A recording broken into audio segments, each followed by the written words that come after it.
Bismillah, Assalamualaikum warahmatullahi wabarakatuh. Senang sekali saya Pepi Rizkawati kembali menemani Anda dalam dialog khusus. Dialog khusus memang spesial karena pada hari ini saya menghadirkan narasumber dari PPNI. Karena yang spesial juga, insya Allah di 17 Maret PPNI ini berulang tahun. Sebelumnya saya menyapa terlebih dahulu.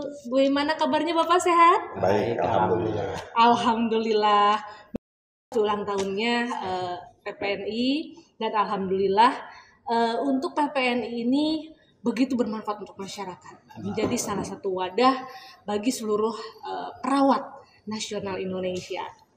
Dan pemirsa, boleh saya perkenalkan terlebih dahulu, pada hari ini sudah hadir narasumber kita, Bapak Haji Asep MP, SST Eskepners MHKes. Beliau adalah Ketua PPNI dari Kabupaten Tasikmalaya. Ya. Alhamdulillah Bapak dapat hadir di studio. Dan kemudian pada hari ini dari sekretaris sudah hadir juga, Sekretaris PPNI Kabupaten Tasikmalaya, Bapak Haji EPL AMKep SKM MKM. Ya. Alhamdulillah Bapak, kita di sini ngobrol santai mengenai PPNI. Mungkin masyarakat juga pengen tahu nih untuk PPNI kiprahnya seperti apa, sejauh mana, dan pada ulang tahun yang sekarang ini ulang tahun yang berapa nih Pak? 48. 48. Sudah cukup dewasa, menuju tua. Menuju pensiun. Menuju mata. Baik, untuk PPNI sendiri nih Pak, dari ulang tahun yang tahun sekarang itu kira-kira akan mengangkat tentang apa nih Pak? Untuk tahun yang sekarang ini, PPNI mengambil tema perawat bersama rakyat menuju bangsa sehat, bebas dari COVID-19. Itu yang menjadi tema ulang tahun kami. Tema utama, bebas dari COVID-19. COVID. Karena masih berkumpul nih COVID-19-nya sampai sekarang ya Pak ya. Iya. Belum bebas kita, tapi insya Allah mudah-mudahan di tahun depan kita sudah terbebas ya Pak ya. Ya. Sudah aman, mudah-mudahan berkat bantuan dari tenaga medis semuanya, termasuk perawat Indonesia. Amin. Kemudian untuk dari terbebas dari COVID-19 untuk perawat ini sesuai dengan tema ya Pak ya. Temanya perawat bersama rakyat menuju bangsa sehat bebas dari COVID-19. Dari PPNI sendiri, dari tema tersebut yang mungkin diupayakan untuk ke rakyat, untuk ke masyarakatnya seperti apa Pak? Bentuk realnya. Terima kasih ya. Jadi intinya bahwa kami PPNI sebagai wadah untuk pembinaan, pengawasan, dan membentuk konstruksi pikiran yang baik tentang perawat, bagaimana mengaplikasikan, mengimplementasikan bahwa dengan adanya PPNI ini sesuai dengan tema bersama rakyat, artinya ada sebuah hal yang harus kita cermati, bahwasanya perawat ini harus bisa melakukan closing the gap, artinya harus bisa mengecilkan kesenjangan di dalam pelayanan kesehatan. Di samping juga perawat itu harus mampu melakukan increasing access equity. Jadi artinya perawat itu bagaimana supaya masyarakat itu mampu mengakses pelayanan kesehatan dan juga diperlakukan sama di dalam pelayanan kesehatan itu seperti itu. Oke, baik. Harus kita yang berusaha meningkatkan diri juga ya, supaya lebih paham lagi untuk masyarakat. Termasuk pada hari ini hadir di studio Radar TV, kita bersama-sama untuk lebih mengedukasi masyarakat mengenai medisnya tentunya. Kemudian, jadi ada tema, bukan tema, artinya kita melaksanakan ini membawa cerita PPNI berbisa. PPNI berbisa, artinya berbisa berbincang santai. Berbincang santai. Sebut kaget aja berbisa ya Pak ya. Bincang-bincang santai, baik. Kalau untuk pandangan tentang PPNI sendiri nih Pak, dan kiprahnya dari PPNI, khususnya mungkin kita lebih kecil lagi untuk di Tasikmalaya nih Pak, seperti apa? Sebetulnya untuk kiprah PPNI itu adalah karena kami itu harus mengikuti ADART. Artinya kami harus mengelaborasi apa yang dijadikan visi dan misi daripada PPNI yang dibuat dari tingkat pusat, kemudian provinsi, kemudian ke wilayah seperti kabupaten, sampai kepada grassroots melalui Dewan Pengurus Komisariat. Jadi sebetulnya sama, terutama untuk bagaimana PPNI itu supaya bisa disayangi oleh anggota, kemudian dicintai oleh pemerintah, kemudian diperhitungkan oleh profesi lain, kemudian di breakdown ke bawah PPNI itu bisa dirasakan dekat, kemudian masa manfaat oleh anggota. Dan kami sebagai ya di tingkat DPD tentunya sudah dekat, sudah manfaat, kita harus menjadi pusi menyatu dengan anggota, kemudian memperluas bagaimana kemanfaatan PPNI ini bisa dirasakan oleh anggotanya sendiri dan juga oleh masyarakat sebagai user di bidang pelayanan kesehatan. Karena kami juga mungkin hanya salah satu daripada pelayan di bidang kesehatan, public service di bidang kesehatan yang tentunya menopang untuk terselenggaranya pembangunan di bidang kesehatan seperti itu. Oke, baik. Untuk anggotanya sendiri nih Pak, untuk anggota dari PPNI yang mungkin menjadi support penuh dari PPNI dalam hal tentunya pas zaman sekarang COVID ini, kiranya apa nih Pak? Sebetulnya sesuai dengan apa yang tertulis di ADART bahwa kami itu jiwa-jiwa kami memiliki nilai-nilai kan altruisme, melayani kepentingan umum, kemudian akuntabilitas terhadap profesi sendiri, kemudian ada transparansi, kemudian yang penting ada kebersamaan di sana itu. Yang barangkali ini membuat sebuah power bagi kami, base power ya, untuk memacu bahwa organisasi itu harus mampu bagaimana memanage tata kelola anggota yang begitu banyak kan yang namanya profesi ya, Pak Sekretaris, banyak sekali anggota kita. Dan kadang-kadang kami juga berpikir perawat itu sangat dibutuhkan oleh masyarakat. Tetapi kadang sisi lain mungkin kemunculan kami underestimate. Seperti tidak terkadang gitu. Kayak yang namanya terkadang kan deviasinya sedikit gitu. Cuma di kenyataan memang sangat dibutuhkan. Coba di mana? Di tempat pelayanan baik di institusi pemerintah, di swasta.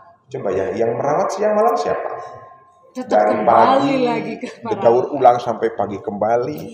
Itu yang lebih banyak menyentuh dan berdekatan dengan klien ataupun pasien yang memerlukan pelayanan itu biasanya perawat. Tetapi dalam hal ini kami bukan semata-mata ingin memunculkan profesi, bukan, tapi ini kita berbicara fakta. Iya. Kan orang kalau berbicara dengan kualitas, kemudian dignity harga dirinya, kemudian kapabilitas, bertanya harus what is the proof? Mana buktinya? Buktinya di masyarakat, buktinya di pelayanan-pelayanan bahwa perawat itu tersebar luas melayani masyarakat. Terlepas dari kualitas dan sebagainya itu ditentukan oleh perkembangan sesuai dengan individu-individunya menyikapi keilmuan dan peraturan-peraturan yang ada sesuai dengan SOP yang ada di tempat pelayanan seperti itu. Baik, terima kasih Pak. Kita lanjut kembali bahwasanya memang tersebar di mana-mana untuk perawat, apalagi untuk kabupaten, pelosok-pelosok pun harus bisa dirangkul, harus bisa berbarengan di PPNI ya tentunya. Kalau untuk legalitasnya sendiri mungkin Pak bisa dijelaskan untuk legalitas dari anggotanya seperti apa? Oke, terima kasih. Sampai saat ini di DPD Dewan Pengurus Daerah Kabupaten Tasikmalaya ada sekitar 1.400-an anggota yang terdaftar. Itu tersebar di 351 desa di seluruh Kabupaten Tasikmalaya, baik yang berstatus sebagai pegawai pemerintah ataupun non pemerintah dan praktek perawat mandiri. Kami semua itu adalah 1.420-an itu yang terdaftar di sistem informasi manajemen keanggotaan. Di mana sistem informasi ini berlaku untuk seluruh wilayah Nusantara, termasuk DPLN, Dewan Perwakilan Luar Negeri. Jadi semua termasuk bahwa satu sistem keanggotaan yang digunakan oleh PPNI, dan itu sudah alhamdulillah mengenai keanggotaan, mengenai iuran, mengenai hak, mengenai kredit poin, mengenai SKP, pendidikan perawatan berkelanjutan, itu semua termaktub atau terakomodir di situ. Jadi mohon maaf kalau kami bisa gambarkan, kita ini ada 3 tingkatan. Satu yang itu perawat ahli atau perawat spesialis, dan itu setara dengan S2 spesialis. Ada nurse, yaitu setara dengan profesi, dan ada yang ahli media yang setara dengan D3. Nah, kami yang 3 kemampuan ini atau 3 kategorian ini di masa COVID pandemi kemarin ada di semua lini. Ada di preventif, ada di promotif, ada di kuratif. Anda bisa lihat bagaimana teman-teman kami dengan berpakaian APD yang demikian hangat. Betul, hangat sekali Pak. Sehingga teman-teman sampai pakai pempes. Iya betul. Ada di ruang ICU, ada di ruang isolasi, Iya. sampai mereka ada di ruang-ruang penapisan IGD. Dan di setiap lini pelayanan masyarakat, baik itu di edukasi, di yang sekarang dikenal dengan desa siaga, itu kami ada, teman-teman kami ada. Semua ya. Di 40 puskesmas ada, di 154 puskesmas pembantu juga ada, di klinik yang jumlahnya puluhan Tetap ada. dan masih banyak praktek perawat mandiri yang memang hari ini berkiprah. Itu semua semata-mata membantu pemerintah untuk bersama masyarakat, bersama rakyat ini menuju Indonesia sehat ini. Dan kita fokus pada akhir ini bagaimana kita keluar dari pandemi ini dengan peran yang kita punya. Perawat sebagai edukator, perawat sebagai motivator, dan juga perawat sebagai yang merawat langsung, baik home care maupun di ruang rawat-rawat. All in tampaknya memang ya. Baik Bapak, nanti kita lanjut lagi ngobrol ya Pak ya, setelah jeda. Baik pemirsa, jangan kemana-mana, tetaplah bersama kami dalam dialog khusus, masih di rangkaian acara ulang tahunnya HUT PPNI yang ke-48. Kita akan kembali lagi saat lagi.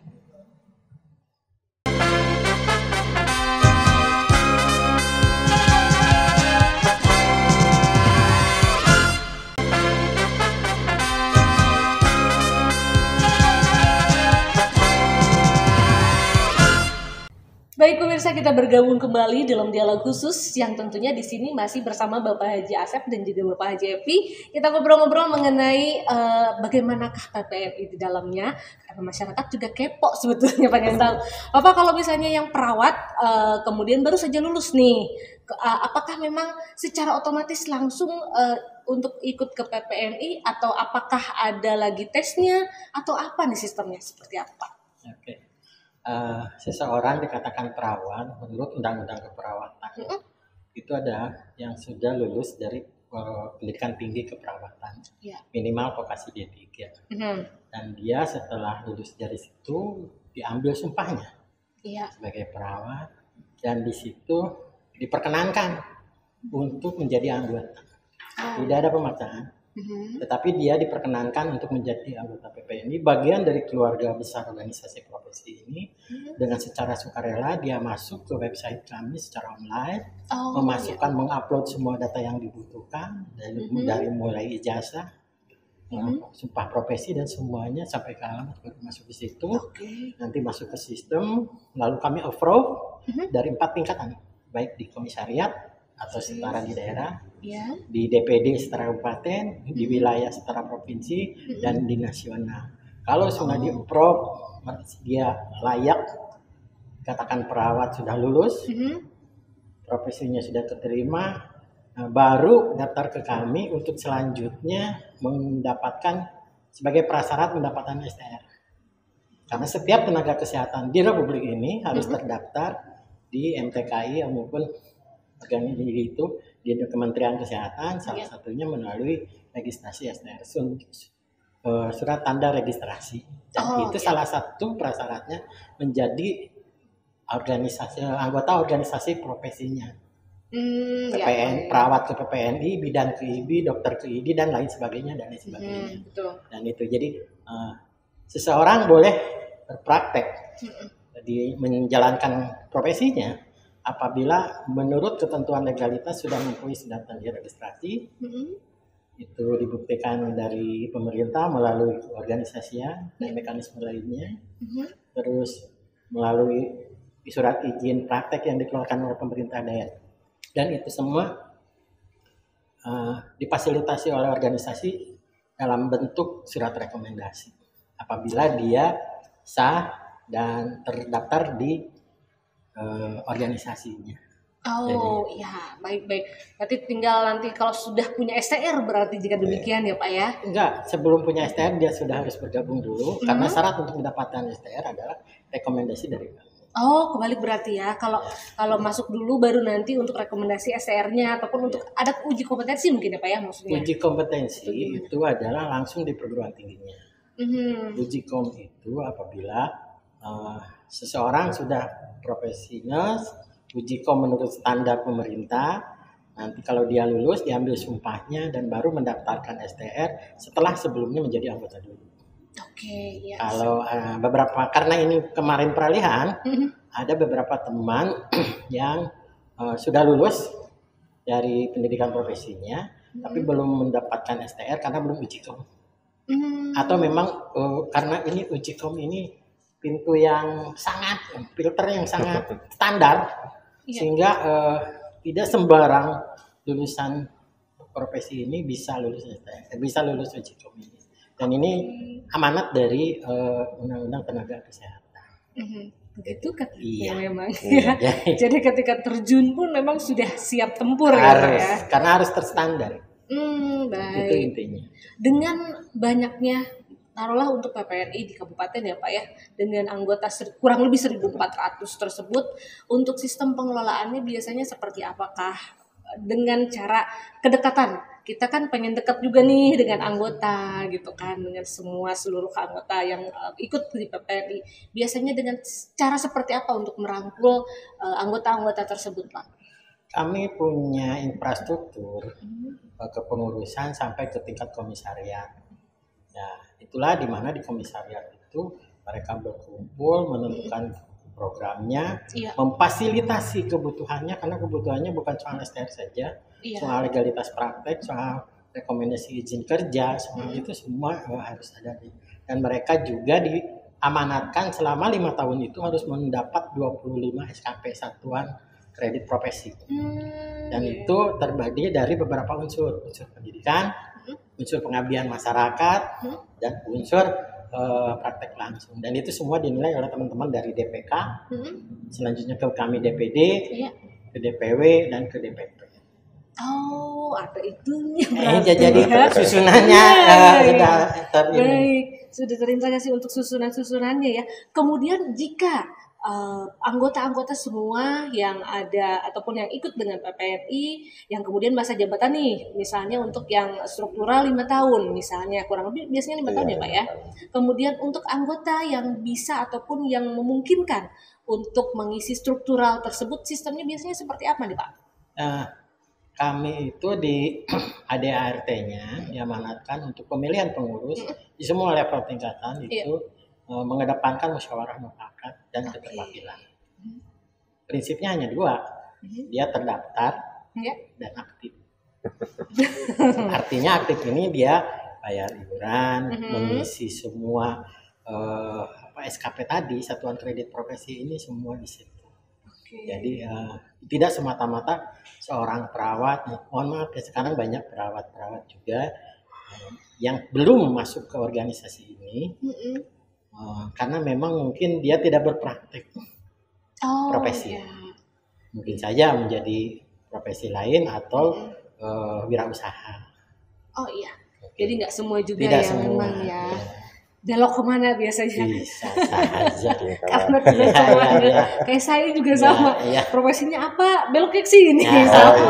Ya itu. Begitu yang juga. Membedakan bahwa ini itu adalah tadi STR dan rekomendasi profesi terikat di suatu organisasi profesi, dan PPNI satu-satunya wadah profesi perawat yang diakui oleh Republik ini, oleh pemerintah ini. Oke. Untuk yang di tahun-tahun sekarang nih Pak, apakah memang dari PPNI sendiri sering mengadakan acara-acara mengenai medis ataupun materi, seminar, webinar seperti itu? Apakah ada juga untuk mereka ataupun untuk umum nih misalnya ada juga Pak? Ada juga. Karena apalagi sekarang lagi musim pandemi ini, sejak awal-awal tahun ke belakang itu bahkan PPNI salah satunya melalui Bappenanya YouTube itu channel. Jadi setiap hari itu mengadakan seminar untuk meningkatkan pengetahuan, kualitas, skill dan sebagainya. Itu setiap hari. Dan juga sharing session antar perawat mungkin ya, maksudnya sama. Pak ya. Dan itu dikonsumsinya bukan hanya koordinasi hanya tingkat nasional, ada kerjasama lagi dengan luar negeri juga ada seperti itu. Jadi untuk meningkatkan, mengembangkan profesionalisme perawat itu seperti sampai sejauh itu. Walaupun di situasi pandemi, itulah bukti nyata bahwa kami itu memiliki sebuah organisasi yang memiliki body of knowledge, kerangka keilmuan. Jadi jelas kami bahwa kerjaan kami, implementasi kami di lapangan itu terstruktur, baik dari mulai persiapan secara materi pengetahuannya, kemudian SDM-nya, sampai ke tadi sistem yang dikatakan Pak Sekretaris untuk menjadi anggota saja melalui beberapa tahapan, supaya kita nanti dapat ongoing proses di lapangan. Iya betul, karena memang untuk pemirsa di rumah, ini apakah memang setiap perawat masuk atau tidak, prosesnya seperti apa? Itu memang ada panjang juga ya Pak ya, prosesnya. Mohon maaf di masa pandemi ini mengenai peningkatan keilmuan, hampir tiap minggu atau tiap hari ada tema-tema simposium seminar yang dilaksanakan secara online melalui webinar, dan itu semua mendapat sertifikat. Nah, karena gini kepentingannya di masa pandemi ini teman-teman ada di garis terdepan merawat dan itu raga yang lain. Iya betul, ada lagunya ya Pak ya untuk raga yang lain ya. Saya kehilangan 3 nyawa. 3 orang perawat di Kabupaten Tasikmalaya karena COVID ini. Dan sudah lebih dari 200 yang terpapar COVID ini, dan puluhan yang dirawat. Tetapi kami tidak menjadi surut bahwa inilah bisnis kami, inilah ladang pengabdian kami. Apapun yang terjadi di masyarakat, kami harus ada terdepan. Karena kami ditakdirkan untuk bersama-sama masyarakat membuat bangsa ini menjadi sehat. Ya, walaupun berguguran ya Pak ya, demi masyarakat, demi seluruh masyarakat Indonesia tentunya. Padahal walaupun yang sebelumnya tidak pernah ada terpikirkan sama sekali mengenai wabah ini ya Pak ya, yang begitu tidak ada yang biasa, begitu luar biasa, sehingga salah satu yang paling terdepan memang perawat terlebih dahulu. Baik Bapak, nanti kita akan lanjut kembali, kita ngobrol-ngobrol santai, berbisa, berbincang-bincang santai. Berbisa. Iya, setelah jeda ya Pak ya. Terima kasih. Baik, pemirsa jangan dulu kemana-mana karena kita akan segera kembali bersama dengan teman-teman dari PPNI. Yuk bersama kami dalam dialog khusus.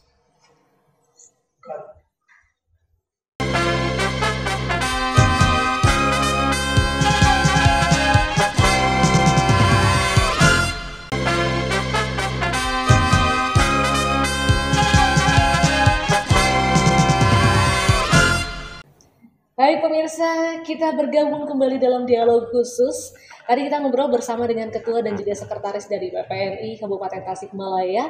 Sekarang ini sudah hadir juga ada Bapak Haji Ijam Budiana Nur, SKM MKM. Beliau dari Wakil Ketua Bidang Organisasi. Apa kabar Bapak, sehat? Alhamdulillah. Alhamdulillah, luar biasa. Yang kemudian ada Bapak Haji Andri Aris Alamsyah Eskut. Beliau dari Ketua Divisi Organisasi. Sehat juga Pak? Alhamdulillah, terima kasih dapat hadir pada hari ini Bapak. Kita tadi ngobrol-ngobrol mengenai PPNI yang kemudian anggotanya yang begitu luar biasa, banyak sekali Pak. Sampai kurang lebih 1.400 orang untuk kabupaten ya. Yang kemudian sistemnya ataupun caranya mereka untuk menjadi anggota seperti apa. Yang kemudian dilanjut nih kalau untuk yang sekarang mengenai riwayat perjalanan organisasi. Jadi maksudnya untuk organisasi PPNI awalnya seperti apa, mungkin jatuh bangunnya seperti apa, mungkin Mangga silakan dijelasin Pak, kita ngobrol sambil santai. Ya. Alhamdulillah ya, untuk yang tahun 2022 ini kan PPNI itu udah masuk ke ulang tahun yang ke-48. Ya, jadi tepatnya awalnya 17 Maret 1974. Tapi kalau membaca sejarah untuk organisasi perawat itu dengan kurun waktu yang udah lama sebenarnya. Kalau membaca sejarah itu dari mulai tahun 1921 waktu zaman Belanda itu sudah ada organisasi yang tentang perawat, tapi namanya bukan PPNI, namanya PKVB gitu ya, karena Persatuan Kaum Velfager Bumi Putra itu 1991 kalau baca sejarah ya. Terus Iya. lagi diangkat lagi tahun 1928 berbangun dengan Sumpah Pemuda karena berganti dari bumi Batara menjadi Indonesia, ganti lagi sampai bertahan sampai 1941. Oke. Nah, menurut sejarah waktu zaman Jepang terjadi kemunduran keperawatan karena dipakai oleh orang-orang yang tidak mempunyai ilmu keperawatan. Itu dasar sejarahnya. Itu tepat 1945 itu setelah Indonesia merdeka bangkit lagi. Ada 3 organisasi bertahan sampai 1951. Dari 51 sampai 58 ada lagi menjadi ada 2 organisasi ya. Terus 1959 sampai 1974 dan baru dari mulai 1974 menjadi organisasi Persatuan Perawat Nasional Indonesia, tepatnya di Jakarta. Oh, berarti dari tahun 74 tersebut ya Pak ya? Iya. Kita memulai Betul. Kalau namanya masih yang lama susah Pak nyebutnya. Iya, susah. Saya juga susah. Pelafalannya. Ada bahasa Belandanya soalnya. Nah, itu sana seorang Belanda. Pak Gintenan. Jadi susah, berarti perjalanan yang begitu panjang yang akhirnya sampai detik sekarang ini di ke-48 tahun. Jatuh bangunnya luar biasa. Maju mundurnya perawat-perawat Indonesia ini terangkum sekali di PPNI yang pada ulang tahun sekarang kita berhadapan dengan satu pandemi kembali perawat yang terdepan lebih maju lagi dan kemudian dari PPNI pun sama tadi banyak sekali untuk memberikan materi-materi ya tentunya memberikan bekal untuk mereka semua. Kemudian untuk tadi Pak untuk organisasi dari PPNI tersebut bagaimana kan untuk mengelola anggotanya nih Pak, anggota-anggota yang memang tersebar di beberapa pelosok ya Pak ya.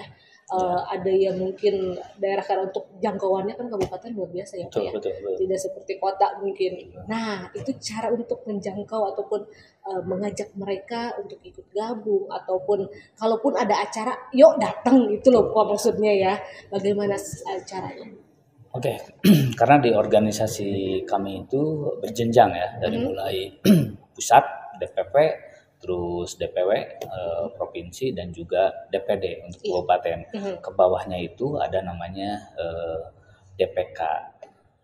Jadi untuk komisariat ya terdiri kalau misalnya kami di Kabupaten Tasik ada 9 komisariat. Ya, komisariat itu terdiri daripada beberapa puskesmas karena anggota kami itu banyaknya tersebar di puskesmas walaupun tidak menutup kemungkinan kan ada yang di klinik ya gitu ya di klinik di kecamatan gitu ya. Nah, jadi di dalam pengelolaan itu kami tetap dari ujung atas dari hulu ya langsung ke hilir itu kalau misalnya ada kegiatan atau memang ada instruksi gitu ya, ada arahan memang kita mesti nyampe dan kita sebagai pengurus di DPD ya mengarahkan kepada yang di bawah melalui kalau DPD di bawahnya ada DPK gitu ya. Oke, baik. Berarti memang berjenjang ya. Berjenjang. Insya Allah semua sampai. Kalau misalnya mengenai beberapa perawat yang prakteknya memang banyak tersebar di puskesmas, kebanyakan sih memang untuk ikut ke salah satu instansi nih Pak. Kalau misalnya untuk perawat sendiri, sebetulnya boleh nggak sih kalau berdiri sendiri ataupun kita merawat pasien sendiri itu boleh nggak sih sebetulnya Pak? Memang di Undang-Undang Keperawatan sebetulnya sudah diatur itu. Perawat boleh memberikan layanan profesional dalam bentuk pelayanan keperawatan mandiri.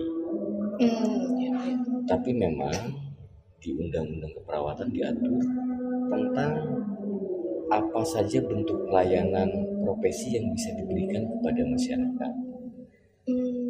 Yang jelas memang perawat memberikan pelayanan keperawatan mandiri dari mulai pengkajian keperawatan, penegakan diagnosa keperawatan, membuat rencana keperawatan, melaksanakan tindakan keperawatan, serta evaluasi tindakan keperawatan. Pelayanan keperawatan mandiri harus berada dalam ranah tersebut. kaitannya dengan pelayanan profesi lain itu mungkin masuk dalam aspek kolaborasi. Oke. Artinya perawat boleh melakukan tindakan-tindakan tertentu di luar profesi, tetapi harus berkolaborasi dengan tenaga kesehatan lain, seperti misalnya dokter, bidan, nutrisionis atau yang lainnya. Oh, oke. Kalau untuk di daerah kabupaten sendiri nih Pak, karena kan di pelosok, apakah memang untuk perawat sendiri banyak nggak sih sebetulnya yang mungkin mereka praktek sendiri ataupun praktek mandiri istilahnya ya untuk memberikan perawatan secara langsung kepada masyarakat nih, Pak? Memang pelayanan keperawatan mandiri sebetulnya menjadi salah satu tantangan bagi kami. Masih sedikit anggota kami yang sudah mampu memberikan pelayanan keperawatan mandiri. Anggota kami lebih banyak memberikan pelayanan di instansi pemerintah, baik itu di rumah sakit, puskesmas, maupun di tingkat pelayanan paling luar yang langsung menyentuh kebutuhan masyarakat, yaitu di puskesmas pembantu. Oh iya. Di Kabupaten Tasik kurang lebih ada 156 bahkan unit puskesmas pembantu yang hampir semuanya di pelayanannya dilaksanakan oleh profesi perawat. Andaikan 20 orang saja per hari yang memanfaatkan layanan puskesmas pembantu tersebut, berarti per hari ada 20 kali 153, kurang lebih 3.000 orang masyarakat Kabupaten Tasik yang mendapatkan layanan kesehatan oleh perawat. Itu mungkin tantangan bagi kami, bagaimana anggota kami bisa memberikan sumbangsih terbaik untuk memberikan pelayanan dan upaya peningkatan derajat kesehatan di Kabupaten Tasikmalaya. Nah, itu karena yang dikenal oleh masyarakat sebetulnya memang perawat terlebih dahulu ya Pak ya. Memang Karena semua bisa begitu. Kalau istilah zaman dulunya memang mantri katanya ya kan. Apa-apa pasti maunya ke perawat dulu sebetulnya. Makanya zaman dulu mereka Pak Mantri ya kan. Semua datangnya memang mungkin lebih bisa menyentuh ke masyarakat ya secara langsung ya. Kalau untuk perawat dan lebih telaten sebetulnya. Memang menurut kami Bu ya, perkembangan organisasi profesi ada memang dua aspek yang perlu disikapi dengan baik. Perkembangan organisasi profesi pertama dikaitkan dengan perkembangan profesi tersebut. Perawat dulu adalah pekerjaan vokasional. Artinya pekerjaan yang tidak memerlukan keilmuan khusus, asal memiliki rasa kemanusiaan yang cukup, maka dia bisa memberikan layanan keperawatan. Seperti perawat-perawat di zaman Hindia Belanda, Jepang, dan awal-awal kemerdekaan. Betul. Dengan perkembangan ilmu pengetahuan, sekarang perawat bukan lagi sebagai pekerjaan vokasional, tapi merupakan pekerjaan profesional yang memang di dalamnya terikat oleh norma profesi dan juga mungkin syarat-syarat untuk dapat melaksanakan tugas profesinya. PPN itu memang pada kenyataannya kurang familiar dengan masyarakat. Tadi mungkin Ibu sudah katakan, naon sih PPNI teh gitu ya. Betul, karena tahunya perawatnya aja. Gitu nah kan, itu Pak? memang mungkin menjadi tantangan bagi kami. Perawatnya dengan masyarakat, tapi mungkin organisasi profesinya masih perlu ada upaya lebih dari kami supaya organisasi profesinya lebih dekat juga kepada masyarakat. Tadi tantangan yang pertamanya tadi perkembangan profesi. Yang kedua memang mungkin tantangannya itu ada di modernisasi teknologi dan digitalisasi ya, Digitalisasi ya. Organisasi kami. Dulu mungkin semua aspek organisasi dilaksanakan secara manual.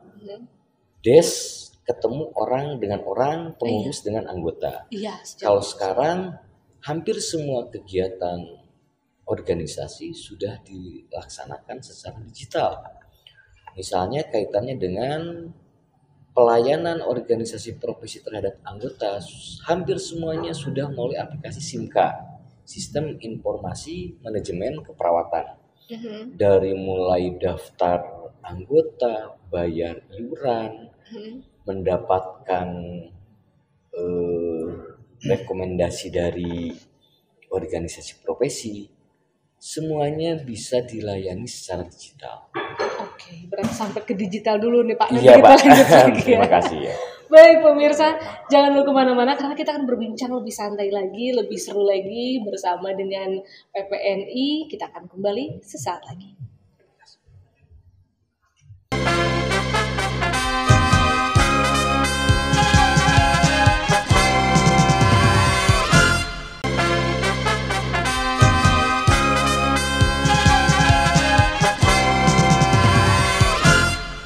Pemirsa, tanpa terasa kita sudah memasuki di segmen yang terakhir untuk dialog khusus. Kita di sini dalam rangka Hari Ulang Tahun untuk PPNI, Pak. Kita mau ngobrol mengenai keanggotaan yang memang untuk PPNI berkembang dengan pesat. Bahwasanya yang sekarang pun untuk keanggotaan digitalisasi ya Pak ya, sudah mulai masuk. Kemudian Pak, kalau misalnya memang untuk teknis sendiri, untuk bagaimana sih kalau misalnya untuk teknis komunikasinya dengan anggota ya, baik itu ke masyarakat, kemudian eksternalnya, itu seperti apa nih Pak?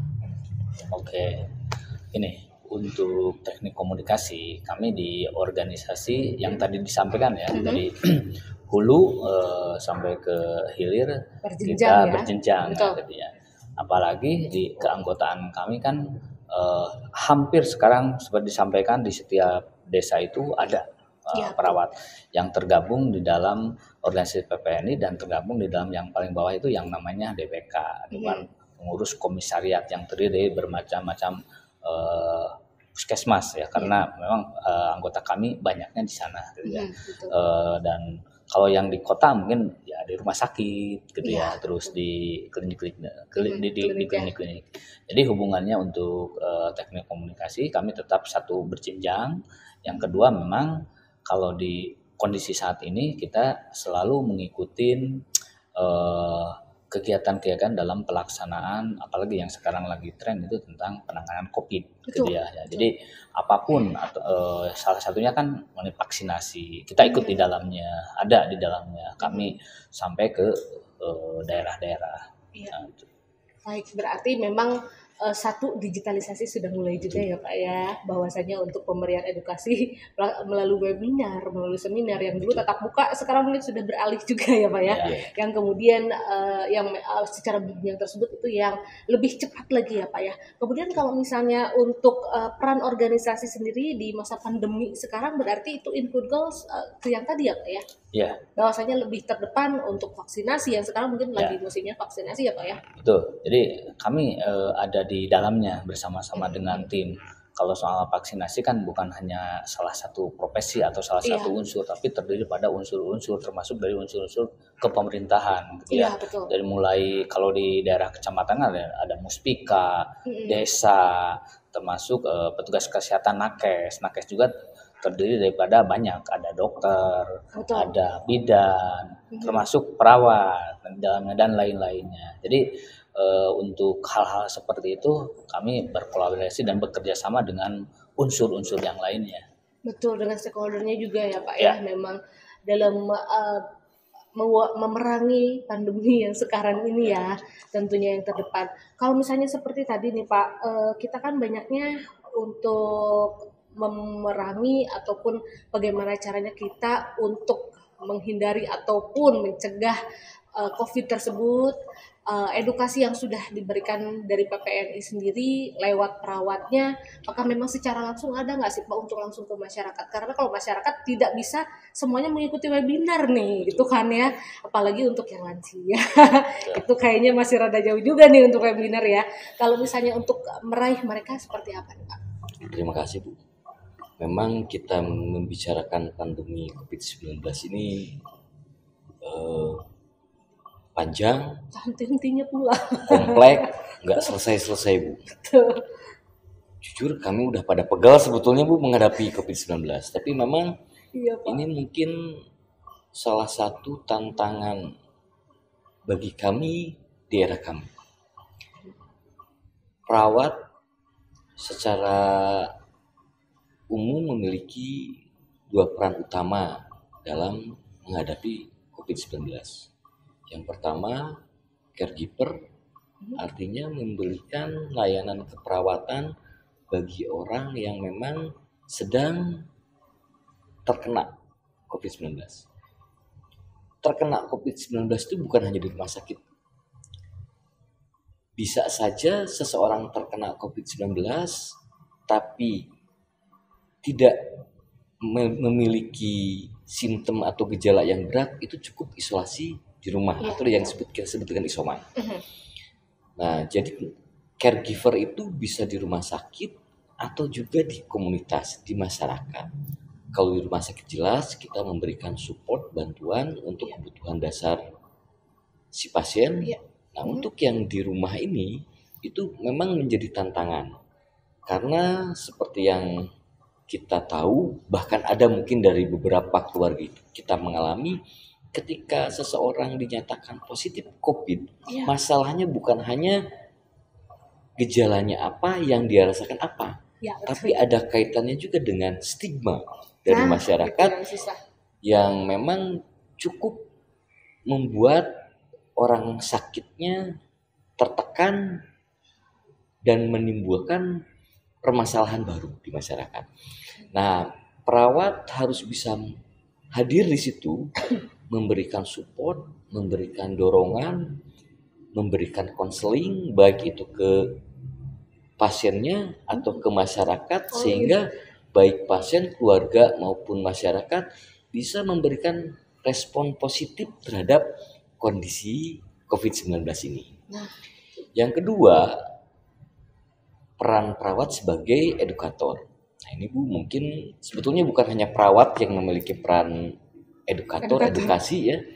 Banyak profesi lain yang juga mungkin memiliki peran tersebut.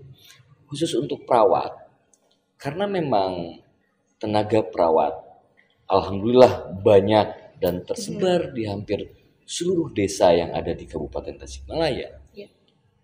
Kami telah menekankan kepada anggota kami telah mendorong anggota kami agar perawat bisa hadir paling depan, di garis terdepan untuk memberikan pengetahuan, pemahaman yang cukup bagi masyarakat agar kita semua bisa menghadapi dan melewati tantangan COVID-19 ini dengan tepat.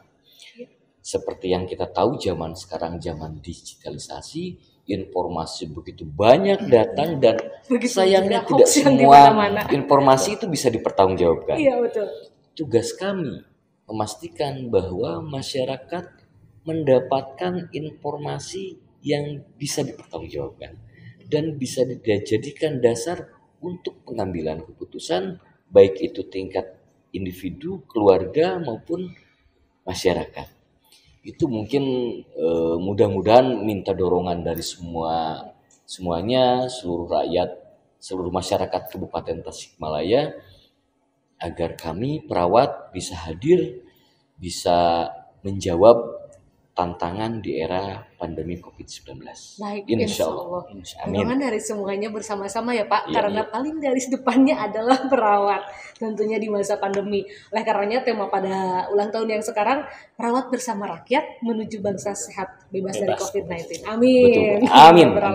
Kita pengen segera lepas masker ini sebetulnya. Ya, Pak. Terima kasih banyak Bapak untuk kehadirannya pada hari ini. Bersama-sama kita membangun PPNI, bersama-sama kita mewujudkan masyarakat Indonesia yang sehat. Terima kasih, dan tentunya untuk masyarakat kita lebih mengenal PPNI ya, bagaimana di dalamnya lebih jauh lagi mengenai orang-orang medis yang memang begitu hebat dan luar biasa. Terima kasih, saya pamit Pak. Sama-sama. Baik, seluruh pemirsa, terima kasih atas kebersamaan Anda. Dan tampaknya saya juga harus pamit undur diri. Terima kasih atas perhatiannya. Wassalamualaikum warahmatullahi wabarakatuh. Waalaikumsalam. Assalamualaikum warahmatullahi wabarakatuh.